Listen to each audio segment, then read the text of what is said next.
అడ్మినిస్ట్రేషన్‌లో ముఖ్యమైనటువంటి పనేంటయ్యా అంటే, అన్ని పనులు ఒకడినెత్తిన ఏసేయగూడదు. విజయసాయి రెడ్డి ఇదివరకు ఇబ్బంది పడింది అదే. అన్ని శాఖలకు సంబంధించినటువంటి అన్నీ ఆయన తీసుకెళ్ళి, అక్కడ ప్రభుత్వంతో మాట్లాడి కేంద్ర ప్రభుత్వం నిధులు ఈ విషయం. కొన్ని మిథున్ రెడ్డి టచ్ చేసుకునేవాడు. అయితే ఒక ఇద్దరు ముగ్గురు మధ్యనే ఉండిపోయేది. అది రఘురామకృష్ణరాజు అడిగినా ఇచ్చేవాళ్ళు గాదు. ఇంకోళ్ళకి ఇచ్చేవాళ్ళు గాదు.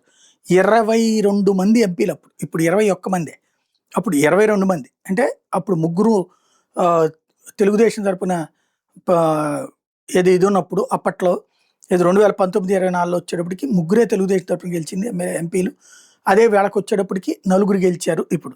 అది పక్కన పెడితే ఇప్పుడు అసలు పాయింట్ ఏంటంటే గ్రౌండ్ లెవెల్ ఎక్కడి దాకా వెళ్తది. ఇప్పుడు చంద్రబాబు గారు ఒక బాధ్యతాయుతమైన పని చేస్తున్నారు.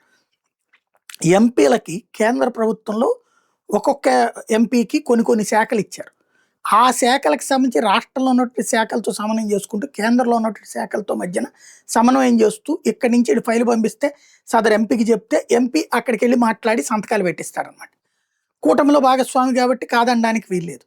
ఈ విధంగా ఒక బాధ్యతాయుతమైనటువంటి రాష్ట్ర ప్రయోజనాలు దృష్టిలో పెట్టుకుని ఓ రకంగా చెప్పాలంటే అధికార వికేంద్రీకరణ అనాలా, పని వికేంద్రీకరణ చేయడం ద్వారా ఓ చక్కటి ప్లాన్ చేసుకొచ్చాడు.